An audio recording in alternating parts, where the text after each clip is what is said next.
Well, how you doing, members of yours and truly yours, right back here on Hot Jams 98.9. And of course, y'all know how the Kenny Show do it, y'all. We got a one-on-one exclusive interview with a young man by the name of CJ. And of course, you all know 10 years ago, the Leicester Street Massacre that took place on Leicester Street. And right now, I'm sitting here with CJ. CJ, what's going on? What's going on? You know, CJ, I really don't know where to start it because it's been over 10 long years ago. So do you go by the name of CJ still, or you? Okay, so you go by the name of CJ. So 10 years ago, the massacre took place, and you're the oldest, right? Yes, sir. How many brothers and sisters do you have? Got 4 brothers and 4 sisters. Okay, so none of them survived except you. 2 of my brothers ain't survived, and that was it. He just took 2 brothers, mom and dad, and 2 more other adults. So let me ask you this: 10 years ago, do you really remember what happened that night? Yes, I do. Tell me a little bit about what happened that night. So they got into it. They was arguing or whatever. All of you already at the house? Yeah, all of us at the house. It's supposed to be like a little family get together. A family gathering. Yeah. And then so they was talking. They was cool at one point, and then later on that night, it's around like 12 o'clock. She started getting rowdy and crowded or whatever. But yeah, so were your uncle there when the event first, when y'all first started partying or whatever? Were he there in the house at first? Yes.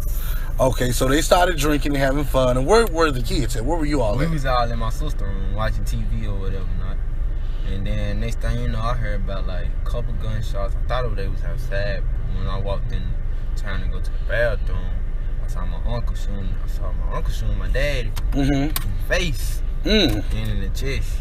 Whoa. He was trying to kill him. My daddy was still living while he was shooting him. He was begging for his last breath. You know?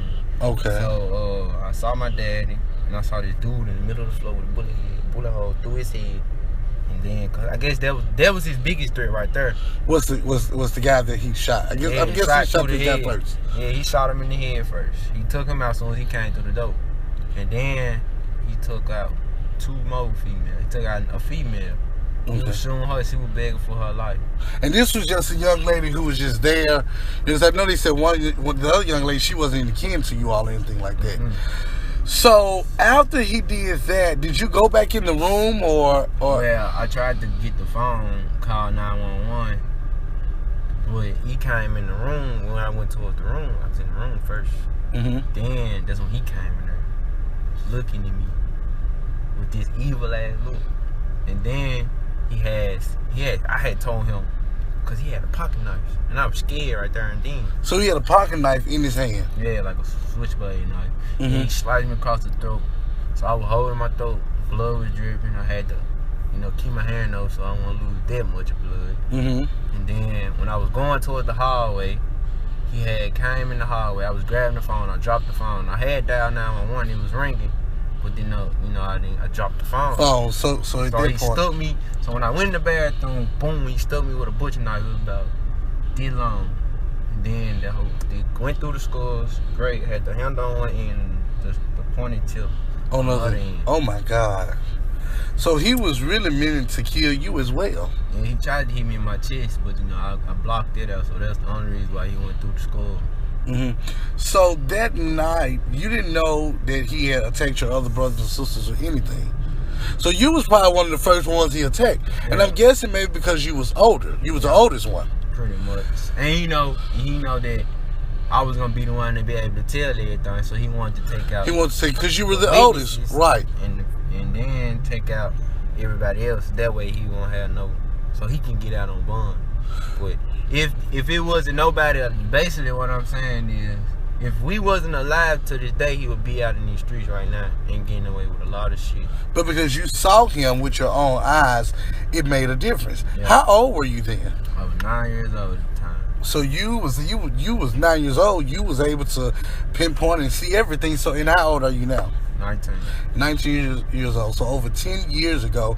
So when you got, because I'm guessing, I know they took you all to the hospital. When you woke up that day or that moment, at that point, did you gain conscious? Did you remember everything that happened? I remember everything from the beginning to the end. Everybody asks me this story over and over and over, and I just give them how it is. It's on YouTube, but if you look it up on YouTube, it's just a little small, little footage. But they got the whole trial on YouTube. On YouTube, right. Yeah. And then somebody had put it on Facebook.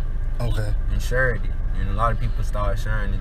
And then after that, folks started coming to me asking me questions. How this happen? Why this happen? Why he Ask you so many questions. Yeah. So, CJ, do you think that your uncle attacked you and your brothers and sisters because you all was, I guess, basically woke or what? He said this was his words were. As you watch the first 48, his words were, they saw me. Then he said, he told the lieutenant Armstrong, they saw me, and I stuck him. And he was like, where you get the knives from? He said, at the kitchen, in the dresser. They also were saying that he stayed in that house after he did what he did. He went in that house. He left. Then they was talking about he was up under the bed. He wasn't up under no bed. Why they still have him? He was the one doing all the killing. He played like he didn't know who did it. He even was in protective custody at one point. Because he knew he was out on parole. Well, on papers. Mm-hmm. For like 60 days to see how he do out during them 60 days. He was out. He just came. The day he came. Because he had just gotten out of jail. Yeah, he just came out of prison somewhere out of state. And then when he got here, they showed him around the house. He got a picture and a glimpse of everything around the house. Mm-hmm. So it wasn't no breaking out and it wasn't no getting in or out because he got bars on every window. And he knew that. And he knew that. Let me ask you this. I'm going to kind of back up a little bit.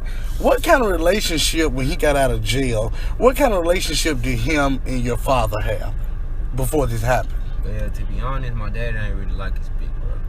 Okay. And they was always into it. Ever since he got back out of jail, they started getting into it. They was happy at one point, but then the next point they got off track. My daddy started going off on them, then started making threats. They both started making threats towards each other. And then the next thing you know, boom, 3 days later, they weren't making no communications. But then after that, we had a family get together, and that's when all